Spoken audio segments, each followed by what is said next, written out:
Senhor nosso Deus e bendito Pai, nesse momento, meu Deus, sob a efusão da Tua presença, na manifestação da Tua glória, nós te pedimos, ó Pai, direciona esta reunião consoante a Tua vontade. Ó meu Deus, abençoa-nos no abrir, no ler, no meditar da Tua palavra. Converte-a em fogo para alimentar a nossa devoção, o nosso fervor. Dá-nos poder, unção para serviço, santidade de vida. Ó Pai, em tudo ser glorificado nessa noite, nós te pedimos, meu Deus, em nome de Jesus. Amém, Senhor, e amém. Vamos abrir as nossas Bíblias, irmãos, nessa hora. No livro de Atos dos Apóstolos, capítulo 2, do versículo 37 ao 39. Atos, capítulo 2, do versículo de número 37 até o versículo de número 39.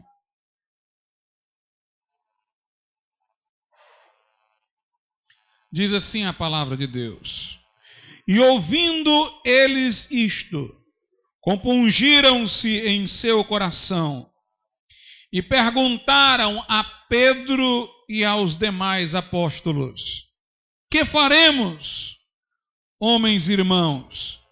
E disse-lhes Pedro: Arrependei-vos e cada um de vós seja batizado em nome de Jesus Cristo, para perdão dos pecados, e recebereis o dom do Espírito Santo, porque a promessa vos diz respeito a vós, a vossos filhos e a todos os que estão longe, a tantos quantos Deus, nosso Senhor, chamar. Podeis assentar, irmão.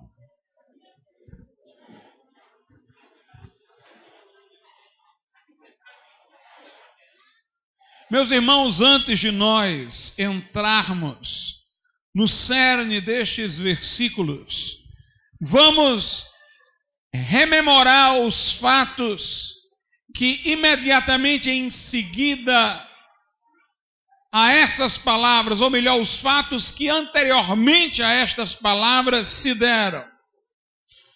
A Bíblia Sagrada diz que quando Jesus ascendeu aos céus, antes de o fazer, ele fez uma promessa aos discípulos.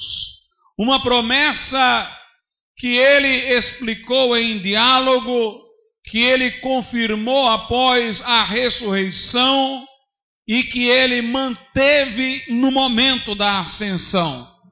A promessa do Pai, como disse ele, a promessa do Espírito Santo em plenitude, do Espírito Santo concedendo poder para testemunhar, poder para ser uma testemunha eficaz do Evangelho. Esta promessa ele fez a seus discípulos, ele a chamou de promessa do Pai, porque nos dias do Velho Testamento, quando já Deus Pai tinha se dado a conhecer aos profetas, ele fizera esta promessa pela boca de Joel e de outros dos profetas. João Batista, mais uma vez, como último dos profetas, a prenunciou, dizendo: aquele que vem após mim, e ele referia-se a Cristo, é mais poderoso do que eu, e eu não sou digno de levar suas alparcas.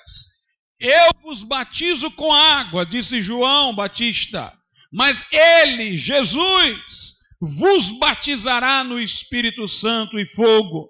Portanto, esta promessa já era conhecida do Velho Testamento, era mencionada por profeta vez após vez, até o último dos profetas do Velho Testamento, o próprio João Batista.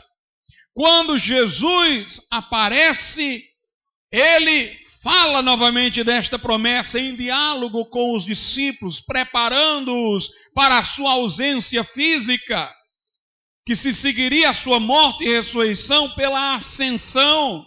Ele falou do Consolador que viria para estar com eles e para estar neles. Mas a promessa que Jesus, ainda ascendendo, reiterara, aconteceu no dia de Pentecoste. Consumou-se no dia de Pentecoste. Mas observe, quando Jesus fazia menção ao Espírito Santo, que haveria de ser dado aos discípulos, ele falava do Espírito Santo em uma manifestação específica. Porque, de certo modo, já nos dias do Velho Testamento, o Espírito Santo estava no meio do povo, muitas vezes, operara de muitas maneiras. Aliás, ninguém arrependeu-se ou converteu-se sem obra do Espírito Santo. Mas Jesus estava falando de uma obra específica, especial. Uma obra pela qual o Espírito Santo viria e daria aos discípulos uma capacidade que naturalmente eles não tinham. Uma capacidade para testemunhar, para pregar com ousadia, com intrepidez e sabedoria. Afinal, os discípulos de Jesus eram simples pescadores. Eram homens comuns, tentados pela covardia em momentos difíceis, como se observou quando eles negaram a Cristo ou o abandonaram no momento de sua crucificação, ou quando ficaram trancados por medo dos judeus, quando Jesus ressurreto lhes apareceu, tendo que por milagre passar por entre as portas trancadas. Aqueles discípulos precisavam de uma capacitação. Precisavam, irmãos, de um revestimento para fazer a obra de Deus, alguma coisa sobrenatural, uma unção especial, e era disso que Jesus queria falar com eles. Era este o centro da promessa do Pai, da qual João Batista falara, da qual Jesus falara. Precisavam eles de uma capacitação sobrenatural.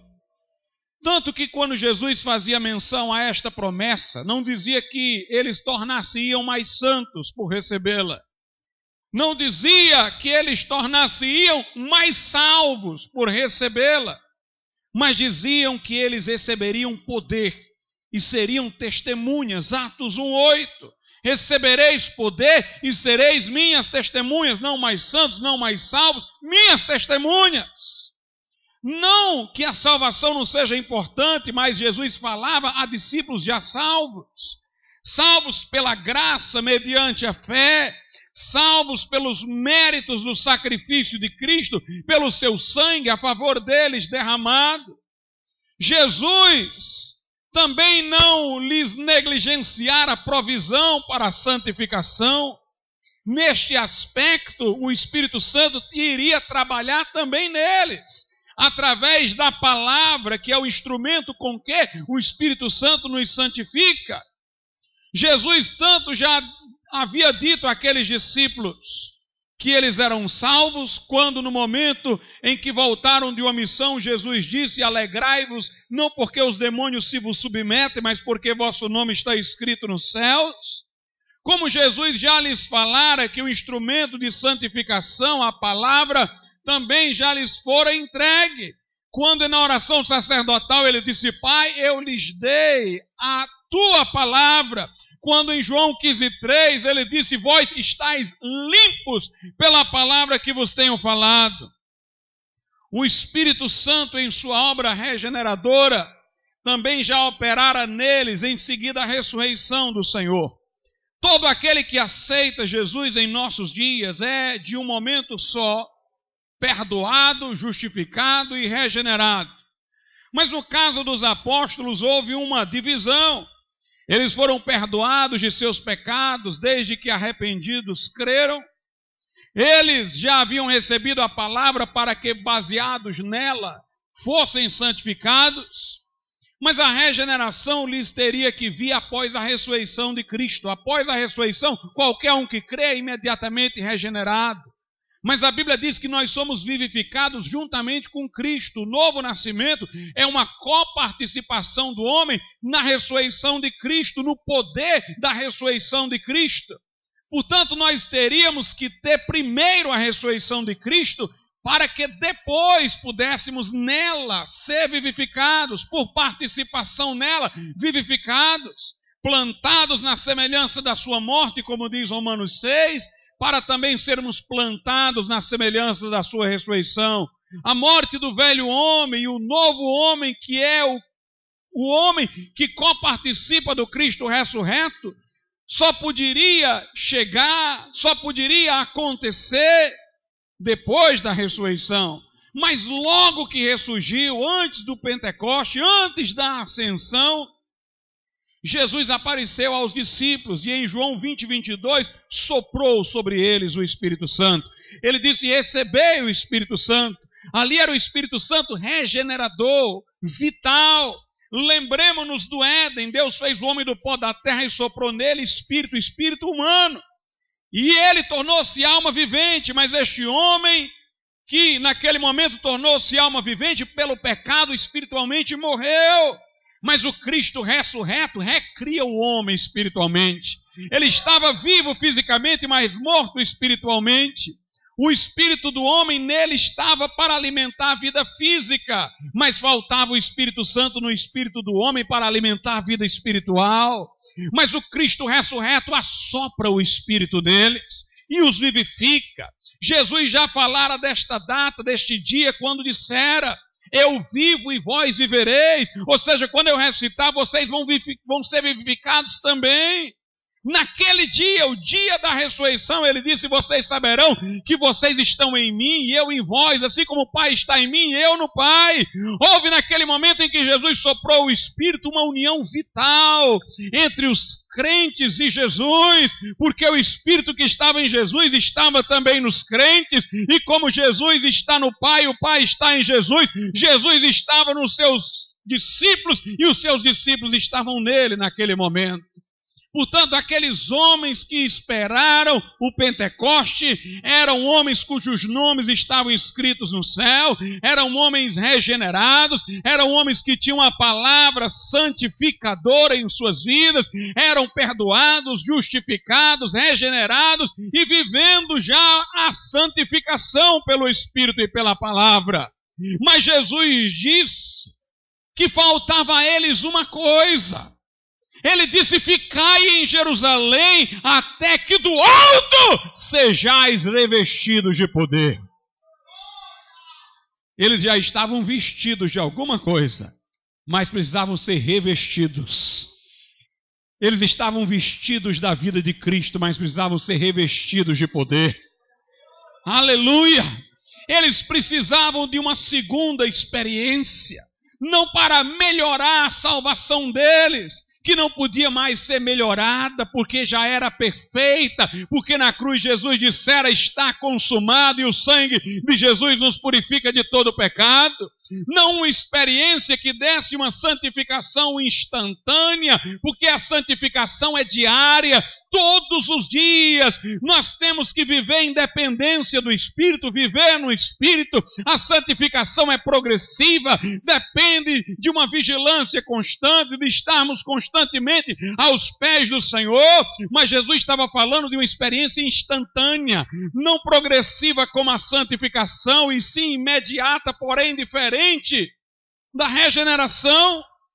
E ele disse: ficai em Jerusalém, esperai a promessa do Pai. João vos batizou com água, mas vocês agora serão batizados no Espírito Santo dentro de poucos dias. E aqueles discípulos entenderam que o esperar de Jesus não era um esperar inerte, acomodado, ocioso. Era um esperar em oração. Na Bíblia, muitas vezes, a Escritura diz: bem-aventurado aqueles que esperam no Senhor. Esperar aí não é ficar com os braços cruzados, é ficar em oração expectante. Os discípulos entenderam que o esperar de Jesus era um esperar expectante. E em Atos 1,14 diz que eles perseveravam unânimes em oração, em súplicas, clamando para que se desse aquilo de que Jesus falava. E então, ao cumprir-se o dia de Pentecoste, de repente, porque a obra não era uma obra progressiva, lenta, mas impactante, de repente eles ouviram um ruído, parecia um vento tempestuoso e veemente, porque quando o Espírito Santo chega, irmãos, essa santa barulheira acontece, porque ele chega com ruído, ele chega com barulho, e o vento encheu todo o lugar em que estavam assentados. Eles ficaram inundados do Espírito Santo, apareceram sobre suas cabeças línguas como que de fogo, e todos foram cheios do Espírito Santo e começaram a falar noutras línguas, conforme o Espírito lhes concedia que falassem. Quero vos dizer que aquelas línguas não eram línguas terrenas, como alguém pensa. Jesus disse: em meu nome falarão novas línguas. Se são novas, não eram das que existiam. E a Bíblia diz que quem fala em língua, ninguém o entende. Se fossem línguas terrenas, alguém entenderia. Em espírito fala de mistérios, não seria segredo se fosse uma língua terrena. Mas alguém me dirá: pastor, pessoas de vários lugares ali entenderam em sua própria língua. Eis o segundo milagre. Eles falaram em língua estranha, irmãos.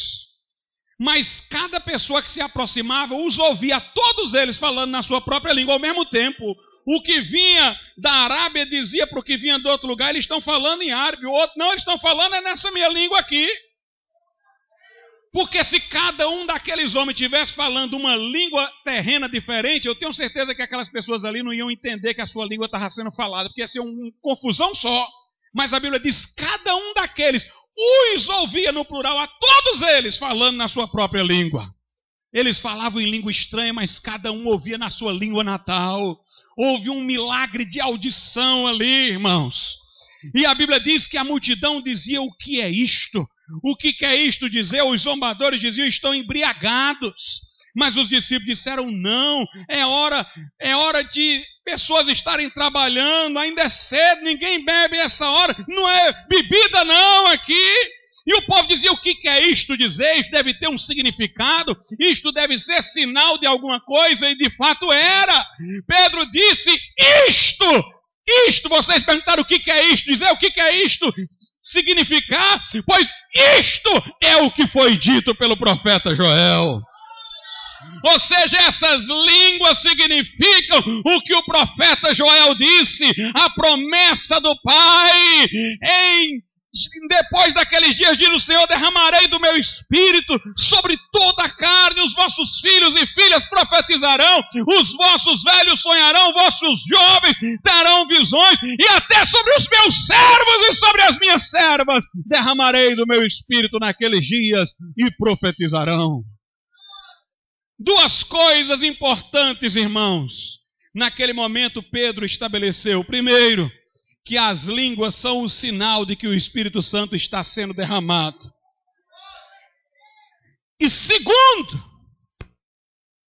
que aquela experiência, irmãos, valia não porque era sensacional, mas porque estava dentro da Bíblia. Tem gente que diz: vamos acular naquela igreja que está acontecendo uma coisa espetacular. Eu não quero saber se é espetacular ou não é, eu quero saber se está dentro da palavra ou não está. Porque o diabo também faz sinais e prodígios de mentira. Porque os homens forjam. Eu quero saber se está dentro da moldura da palavra. Pedro disse: por mais sensacional que isto seja, o que dá valor a isso é que isso foi escrito. O que está acontecendo aqui estava escrito. A palavra de Deus é a nossa base. E Pedro começou a pregar uma mensagem muito dura. O Pedro que tinha negado Jesus 3 vezes, que tinha até voltado a pescar como quem não se julga mais digno do apostolado. Aquele Pedro, irmãos, cabisbaixo que Jesus encontrara quando ressurgiu, agora estava cheio de intrepidez.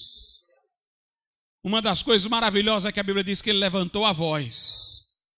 Ele não levantou a palavra, não. A voz era dele, a palavra veio de cima. João Batista disse: eu sou a voz do que clama no deserto. Mas Jesus é o verbo que se fez carne e habitou entre nós.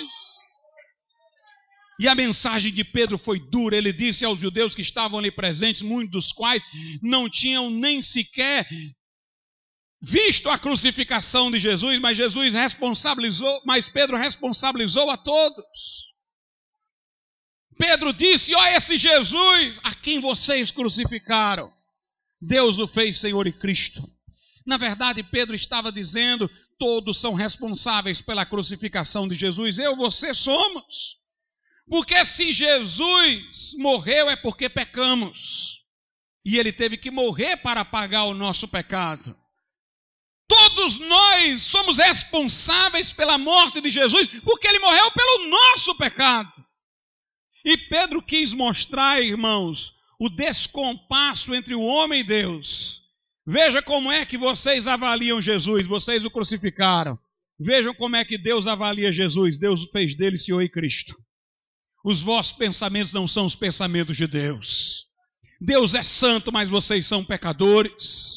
Deus é puro, mas vocês são impuros. Aquilo que entre vocês é levado para Deus é abominação. Aquilo que vocês rejeitam é o que Deus estabelece.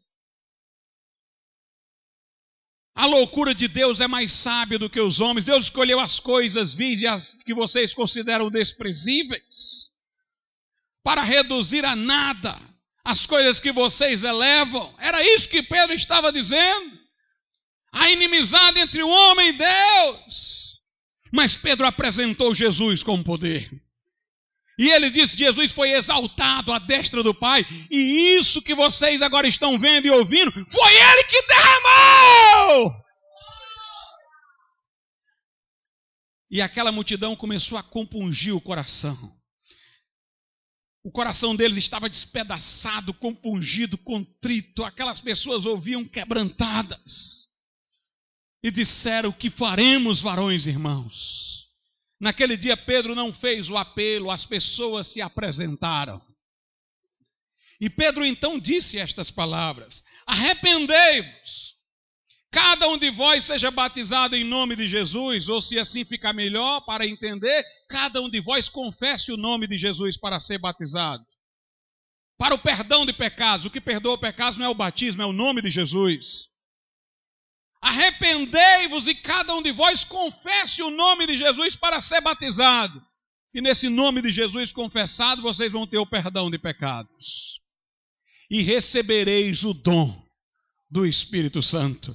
Porque eis que veio sobre nós esta promessa do Pai. Também diz respeito a vocês, aos filhos de vocês, aos que estão longe, a tantos quanto Deus, nosso Senhor, chamar. Observe, irmãos. Pedro diz: quando vocês arrependem-se e confessam o nome de Jesus, sinceramente vocês vão querer o batismo e vocês vão ter o perdão de pecados. Mas para além do perdão de pecados tem este dom do Espírito Santo. Porque Jesus salva e também batiza no Espírito Santo. João Batista disse de Jesus: eis o Cordeiro de Deus que tira o pecado do mundo. E também disse de Jesus: ele vos batizará no Espírito Santo e fogo. Jesus como Cordeiro perdoa pecados. Jesus como aquele que é mais poderoso do que João batiza no Espírito Santo. Então Pedro está dizendo que arrependidos e crentes em Jesus, eles têm o perdão de pecados. E depois eles estão habilitados a receber o dom do Espírito Santo. Meus irmãos, observemos uma coisa. Que quando Pedro fala no batismo, ele quer ensinar que o verdadeiro crente é obediente. O primeiro ato de obediência do crente é querer ser batizado. É querer tornar público o seu compromisso. Ele quer apresentar ao mundo, ele quer dizer que é crente. Ele quer se responsabilizar pela fé que assumiu. Então, na verdade, Pedro está dizendo que o dom do Espírito Santo é para quem é convertido realmente, e quem é convertido tem uma atitude para com o pecado de rejeição, é o arrependimento. e tem uma atitude para com Deus através da fé de obediência e compromisso. Aqueles que negaram o pecado, aqueles que têm uma fé não só da garganta para fora, uma fé que se dispõe à obediência e ao compromisso, se assegurem pela palavra de Deus que tiveram seus pecados perdoados e comecem a buscar o dom do Espírito Santo. Meus irmãos, este dom do Espírito Santo aqui nunca poderia ser a regeneração espiritual. Alguém diz: pastor, você falou que Jesus ressurreto apareceu aos discípulos, soprou neles o Espírito Santo. Então há uma recepção primeira do Espírito Santo anterior àquela que os discípulos tiveram no Pentecoste. Uma recepção do Espírito Santo para ter vida nova, regeneração. O que é que me garante que este dom do Espírito Santo não é aquela recepção em vez de ser essa que aconteceu no Pentecoste? É que, meus irmãos, se esta recepção fosse a regeneração, se este dom do Espírito Santo aqui fosse a regeneração, que acontece assim que nos convertemos, como compreendem os chamados tradicionais, então o dom do Espírito Santo deveria vir antes do batismo. Arrependei-vos, recebam o dom do Espírito Santo e sejam batizados. Porque não faria sentido batizar quem não é regenerado. O que é que o batismo simboliza? O batismo bíblico por imersão, que a pessoa morreu para o mundo e emergiu das águas porque tem uma nova vida. Ela agora é nascida de novo, tem uma nova vida. Se eu batizar alguém que não nasceu de novo, é uma farsa. Porque eu estou simbolizando uma coisa que não existe. Se esse dom do Espírito Santo fosse a regeneração, ele teria que anteceder ao batismo e ser representado no batismo, mas aqui o dom do Espírito Santo está depois do batismo. Isso se confirma em Atos 19, quando Paulo chega até Éfeso, encontra ali alguns discípulos que criam em Jesus, de acordo com a Bíblia, mas que haviam sido batizados no batismo de João Batista, que era com confissão de pecados, por arrependimento. Eles não haviam sido batizados confessando o nome de Jesus, porque Apolo, que os evangelizou, conhecia bem sobre Cristo, mas não conhecia nada sobre fórmula batismal. Então eles eram crentes, salvos, inapropriadamente batizados. Paulo os rebatiza nas águas, em nome de Jesus, sob a confissão do nome de Cristo, e lhes impõe as mãos. E então vem sobre eles o Espírito Santo, e eles começam a falar em línguas e depois a profetizar. Uma vez eu falei com uma pessoa que não cria no batismo no Espírito Santo como nós. Ela achava que o dom do Espírito Santo era a regeneração assim que se convertia. E ela me disse que aquelas pessoas de Éfeso não eram convertidas. Elas apenas sabiam algumas coisas sobre Jesus, mas não eram convertidas. Eu disse: vamos supor que elas não eram convertidas, por um momento. Ainda que não tenham sido convertidas, na hora que Paulo resolveu batizá-las, elas eram convertidas, não eram? Mas Paulo só orou para elas receberem o batismo no Espírito Santo depois que as batizou. Se fosse o recebimento do Espírito Santo desta forma, a salvação, a regeneração, teria acontecido antes do batismo. De qualquer modo, ainda que elas não fossem salvas, na hora que Paulo conversou com elas, explicou algumas coisas e batizou, elas já teriam sido. De outro modo, ele não as teria batizado. Mas somente depois de tê-las batizado, é que ele orou por elas. E veio sobre elas o Espírito Santo e falaram em línguas e profetizaram. Observe então mais uma vez como o batismo no Espírito Santo é algo diferente e subsequente. A regeneração é diferente do novo nascimento e é posterior. Mas alguém me dirá: pastor, e o que me garante que esse recebimento aqui exige que eu vá atrás dele? Pedro só disse isso: arrependei-vos, cada um de vós seja batizado e recebereis. Ele disse: e recebereis. Ele não está mandando ir atrás, buscar, como vocês ensinam, orar para receber. Mas, meus irmãos, o receber da Bíblia não é um receber parado, não. Receber é ir atrás na Bíblia. Deus fez uma promessa, você tem que receber atrás, indo atrás. É preciso uma atitude. Eu vou lhes mostrar por que é que isso daqui envolve oração para receber. Veja o que Jesus disse em Lucas, capítulo de número 11. Lucas 11, a partir do versículo de número 9. E eu vos digo a vós, pedi e dar-se-vos-á, buscai e achareis, batei e abre-se-vos-á, porque qualquer que pede, recebe, e quem busca, acha, e a quem bate, abre-se-lhe-á. E qual pai de entre vós que, se o filho lhe pedir pão, lhe dará uma pedra? Ou também, se lhe pedir peixe, lhe dará por peixe uma serpente? Ou também, se lhe pedir um ovo, lhe dará um escorpião? Pois se vós, sendo maus, sabeis dar boas dádivas aos vossos filhos, quanto mais dará o Pai Celestial o Espírito Santo àqueles que lhe pedirem. O crente tem que pedir. Mas aqui nós temos algumas coisas maravilhosas. Quem é que deve pedir? O filho. Porque quem dá é o pai. O incrédulo, irmãos, não pode pedir o Espírito Santo. Sabe por quê? Porque ele não é filho. É criatura de Deus, mas não é filho de Deus. Na verdade, em João 8,44, Jesus disse aos fariseus: vós tendes por pai o diabo, porque quereis fazer os desejos do vosso pai.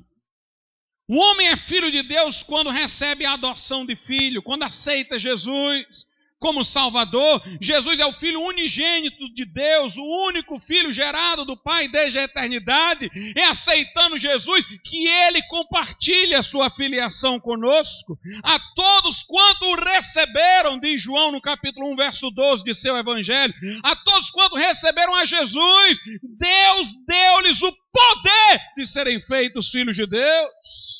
Aqui a promessa é para filhos. Vocês são maus e sabem dar o que é bom para os vossos filhos, pois o Pai Celestial sabe dar o que é bom para os filhos dele.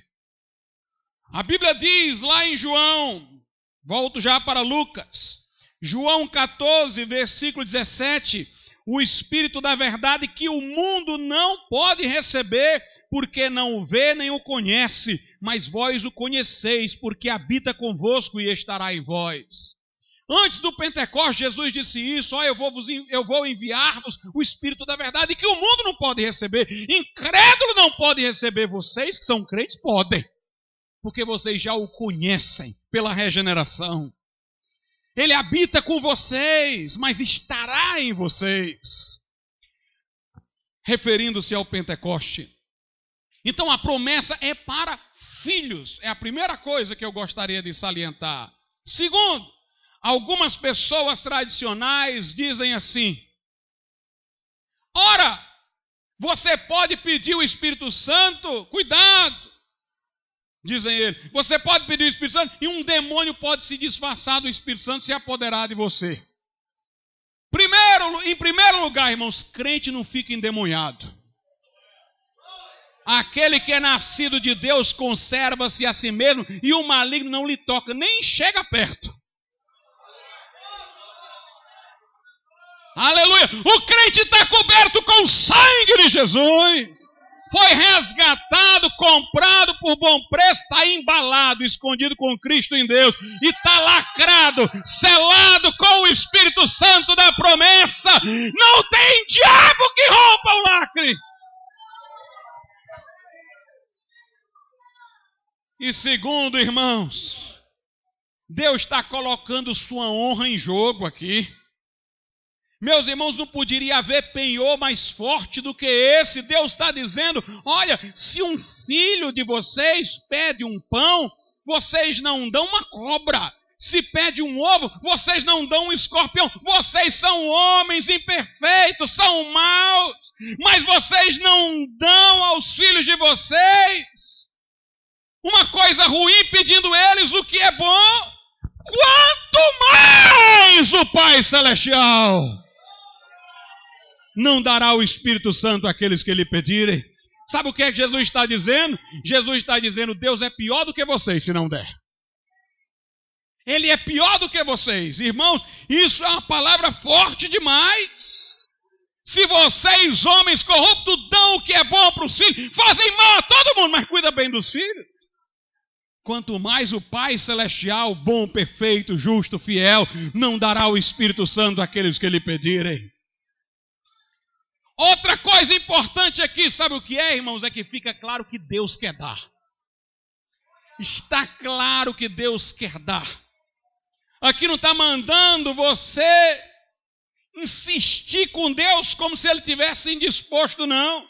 Mas, pastor, no Pentecoste esperaram 10 dias, claro, porque o Espírito Santo viria para ficar também agindo. Tiveram que esperar a data marcada para a vinda do Espírito Santo, mas ele já veio. Agora não é esperar, não, é receber. É receber.